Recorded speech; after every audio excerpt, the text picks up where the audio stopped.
S, ಇವತ್ತು ಸಹಜವಾಗಿ ಅಂದರೆ ಒಂದು ಸಕ್ಸಸ್ನ ಬಗ್ಗೆ ಮಾತಾಡುವಂಥ ಸಂದರ್ಭದಲ್ಲಿ ದರ್ಶನ್ ಸರ್ ಅಷ್ಟೊಂದು ಅಂದರೆ ಗಂಭೀರವಾಗಿರ್ತಕ್ಕಂಥ ವಿಚಾರವನ್ನು ಸ್ಪಷ್ಟಪಡಿಸಬೇಕು ಅನ್ನುವಂಥ ನಿಟ್ಟಿನಲ್ಲಿ ಅವರು ಪ್ರಿಪೇರ್ ಆಗಿದ್ದಂಥ ರೀತಿ. ಸೊ ನೀವು ಅಂದರೆ ಆ ತಂಡದ ಜೊತೆಗಿದ್ರಿ, ಇದ್ದಕ್ಕಿದ್ದಂಗೆ ಅವ್ರು ಕರೀತಾರೆ. ಸೊ ಅದಕ್ಕೆ ಸ್ಪಷ್ಟನೆ ನಿಮ್ಮ ಮುಖಾಂತರ ಮತ್ತು ತರುಣ್ ಸರ್ ಮುಖಾಂತರ ಕೊಡಿಸೋಂಥ ಪ್ರಯತ್ನ ಆಗುತ್ತೆ.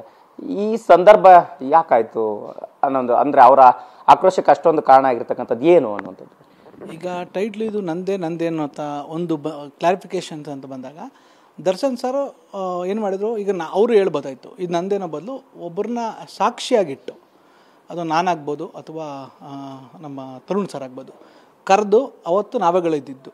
ಅದು ಕಾಟೇರ ಮದಗಜ ಎಕ್ಸ್ಚೇಂಜ್ ಆದಾಗ ನಾನಿದ್ದೆ. ಮದಗಜ ಟೈಟ್ಲನ್ನ ತಗೊಂಡು ಕಾಟೇರ ಟೈಟ್ಲನ್ನ ಇವ್ರಿಗೆ ಕೊಟ್ಟರು, ರಾಮಮೂರ್ತಿ ಸರ್ಗೆ. ಸೊ ಆ ಸಂದರ್ಭದಲ್ಲಿ ಎರಡೂ ಕಡೆ ನಿಂತಿದ್ದು ದರ್ಶನ್ ಸರೇ. ಸೊ ಕ್ಲಾರಿಫಿಕೇಷನ್ ಅಂತ ಬಂದಾಗ ನಾವುಗಳಿದ್ದಿದ್ದು ಅವತ್ತು. ಸೊ ಆ ಟೈಟ್ಲ್ ಕಾಟೇರ ತೊಗೊಳ್ಬೇಕಾದ್ರೂ ತರುಣ್ ಸರ ಇದ್ದರು. ಸೊ ಅವ್ರು ಏನು ಮಾಡ್ತಾರೆ, ಬಾಸ್ ಯಾವಾಗಲೂ ಒಂದು ಗುಣ ಅಂತ ಹೇಳಿದ್ರೆ, ಚೇತನ್ 60 ಬಂಡೂರು ಕುರಿಗಳಿಂದ 6 ಲಕ್ಷ ಗಳಿಸ್ತಿದ್ದಾರೆ. ನೀವು ಕೂಡ ಅವರಿಂದ ಕಲಿಬೇಕಾ? ಅವ್ರ ಜೊತೆ ವಿಡಿಯೋ ಕಾಲ್ನಲ್ಲಿ ಮಾತಾಡಬೇಕಾ? ಈಗಲೇ ಫ್ರೀಡಮ್ ಆ್ಯಪ್ ಡೌನ್ಲೋಡ್ ಮಾಡಿ. ಅವ್ರು ಸುಮ್ಮನೆ ಏನೂ ಮಾತಾಡಲ್ಲ, ಏನಾರ ಆಗಲಿ ಸಾಕ್ಷಿ ಇಟ್ಕೊಂಡೇ ಮಾತಾಡ್ತಾರೆ.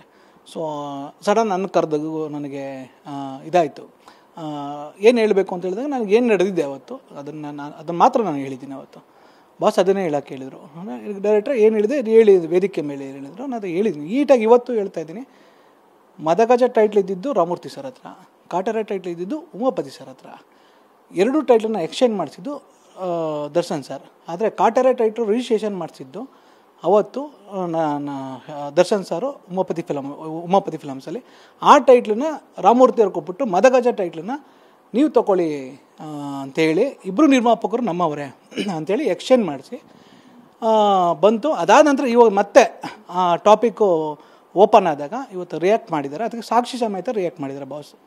ಎಸ್, ಈಗ ಕಾಟೇರ ಸಿನಿಮಾದ ಟೈಟಲ್ ವಿಚಾರವಾಗಿ ಬಂದಾಗ ಅಂದರೆ ಈಗ ರಿಜಿಸ್ಟರ್ ಆಗಿದ್ದು ಉಮಾಪತಿ ಅವರ ಬ್ಯಾನರ್ನಲ್ಲಿ, ಬಟ್ ಅಂದರೆ ಅದನ್ನು ಕೂಡ ದರ್ಶನ್ ಸರ್ ನಾನು ಹೇಳಿದ್ದೆ ಅನ್ನೋದನ್ನ ಖಡಕ್ ಆಗಿ ಹೇಳಿದ್ದಾರೆ. ಸೊ ಈಗ ತರುಣ್ ಸರ್ ಕೂಡ ಅವ್ರಿಗೆ ಹೇಳಿದ್ದಂಥದ್ದು ನಿಮ್ಮ ಬ್ಯಾನರಲ್ಲಿ ರಿಜಿಸ್ಟರ್ ಮಾಡಿಸಿ ಅಂತ. ಬಟ್ ಆದರೂ ಅವತ್ತು ಸಾಧ್ಯ ಆಗಿಲ್ಲ, ಜೊತೆಗಿದ್ರು ಚೆನ್ನಾಗಿದ್ದಂಥ ಸಂದರ್ಭದಲ್ಲಿ ಈಗಿದು ಆಗಿರೋ ಬೆಳವಣಿಗೆನ ಯಾವ ವರ್ಷದಲ್ಲಿ ಆಗಿತ್ತು, ಹೇಗೆ ಅನ್ನುವಂಥದ್ದು? ಸರ್ ಒಂದು 2.5 ವರ್ಷಗಳ 3 ವರ್ಷ ಅನ್ಕೋಣ ಸರ್. ಮದಗಜ ಮುಗಿದು 2 ವರ್ಷ ಆಗಿದೆ. ಅದರಿಂದ 1 ವರ್ಷ 3 ವರ್ಷಗಳ ಹಿಂದೆ ಈ ಟೈಟ್ಲ್ ಎಕ್ಸ್ಚೇಂಜ್ ನಡೆದಿದ್ದು. ಕಾಟೇರ ತಗೊಂಡು ಮದಗಜ ಕೊಟ್ಟು ಮದಗಜನ ಎಕ್ಸ್ಚೇಂಜ್ ಮಾಡಿದ್ದು ಬಂದು 3 ವರ್ಷಗಳ ಹಿಂದೆ. ಅದಾದ ನಂತರ ಇದು ಈಗ ಮದಗಜನೂ ಒಂದು ಒಳ್ಳೆ ರೀತಿ ಸಕ್ಸಸ್ ಆಗಿ ಇತಿಹಾಸ ಸೇರ್ಕೊತಿದ್ದು, ಕಾಟೇರ ಸೇರ್ಕೊಂಡಿದೆ. ಬಟ್ ಈಗ ಉಮಾಪತಿ ಸರ್ ಒಂದು ಸಂದರ್ಭದಲ್ಲಿ ಹೇಳಿರುವಂಥ ಹೇಳಿಕೆಗಳು ಮತ್ತು ದರ್ಶನ್ ಸರ್ ಅದನ್ನು ಇವತ್ತು ರಿಯಾಕ್ಟ್ ಮಾಡಿದ್ದಾರೆ. ನಾನೇನು ಹೇಳ್ತೀನಿ ಅಂದರೆ, ಈ ವಿಷಯ ಮಾತ್ರ ನಾನು ತುಂಬ ಚಿಕ್ಕವನು, ನನಗೆ ಎಷ್ಟು ಗೊತ್ತಿದೆ ಕ್ಲಾರಿಫಿಕೇಷನ್ ಹೇಳ್ಬೋದು.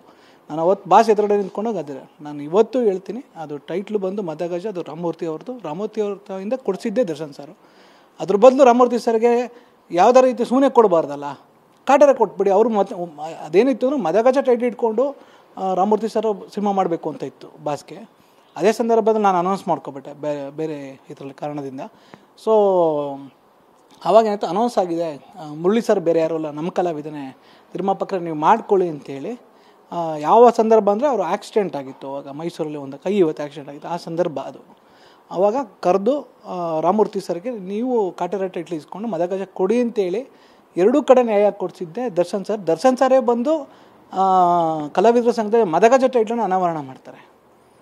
ನೀವು ಆ ಸಂದರ್ಭ ನೋಡ್ಬೋದು. ರಾಮಮೂರ್ತಿ ಸರ್ ಸನ್ಮಾನ ಮಾಡ್ತೀವಿ. ಈ ಥ್ಯಾಂಕ್ಸ್ ಇವತ್ತೇನು ಹೇಳ್ತಾ ಇದೀವಿ, ಅವತ್ತೇ ನಾವು ರಾಮಮೂರ್ತಿ ಸರ್ಗೆ ದರ್ಶನ್ ಸರ್ಗೆ ನಾವು ಥ್ಯಾಂಕ್ಸ್ ಹೇಳಿದ್ದೀವಿ ಟೈಟ್ಲು ಕೊಟ್ಟಿದ್ದಕ್ಕೆ. ಇವತ್ತು ಸಾಕ್ಷಿ ಸಮೇತ ಬೇಕಾಗಿತ್ತು ಹೇಳಿಕೆಗೆ. ಮತ್ತು ನಾವೊಂದು, ಯಾಕೆಂದರೆ ಇವತ್ತೆಲ್ಲ ಸಿನಿಮಾ ಸಕ್ಸಸ್ ಆಗ್ತಾಯಿದೆ, ಎಂಡ್ ಆಗ್ತಾಯಿದೆ, ಎಲ್ಲೋ ಒಂದು ಕಡೆ ಜನಕ್ಕೆ ಕ್ಲಾರಿಫಿಕೇಷನ್ ಬೇಕು ಅನ್ನೋಕ್ಕೋಸ್ಕರ ಅವರು ಸ್ಟ್ರಾಂಗ್ ಆಗಿ ಆನ್ಸರ್ ಮಾಡಿದ್ದಾರೆ.